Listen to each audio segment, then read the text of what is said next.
অবশেষে তিথির সাথে পরকীয়ার কথা স্বীকার করলেন অভিনেতা জাহের আলভী। মূলত নীলা ইসরাফিলের সাথে ফোন কলের এক রেকর্ডে এই তথ্য উঠে আসে। জানা যায়, রেকর্ডটি নীলা ইসরাফিল নিজেই ফাঁস করেছিলেন সোশ্যাল মিডিয়ায়, যা মুহূর্তেই ভাইরাল হয়ে যায়।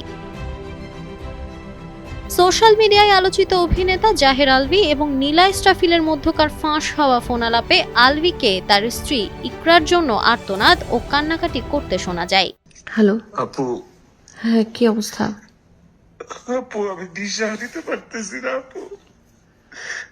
কাউকে বুঝাইতে পারতেছি না আমি কোন সিচুয়েশনে আছি। আপু, আমি কি চাইছি যে ও মরে যাক?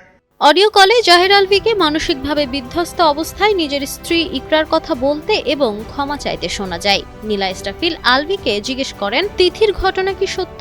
উত্তরে অভিনেতা বলেন, তিথির কাহিনীটা কি?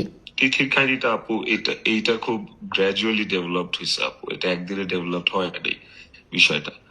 আর থাকে না, আমরা যখন একটা সম্পর্কে থাকি, একটা সম্পর্কে যখন ভাঙন হয়, তখন তো ওই সম্পর্কটা থেকে আমরা বের হই।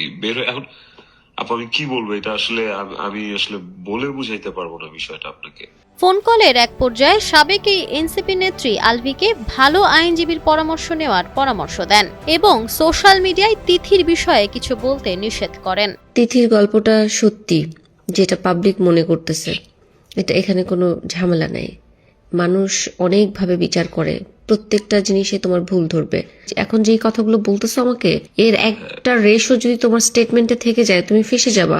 তুমি আমার সাথে খুবই কাছের মানুষ হিসেবে কথা, মানে মনের কথাটা বলতেছো, উইচ ইজ ফাইন, বাট তুমি লয়ারের পারমিশন ছাড়া স্টেটমেন্ট দিও না। নীলা ইসরাফিল এই কল রেকর্ডটি এমন সময় প্রকাশ্যে আনলেন যখন ইকরার আত্মহত্যার জন্য আলভীকে আইনের আওতায় আনা হয়।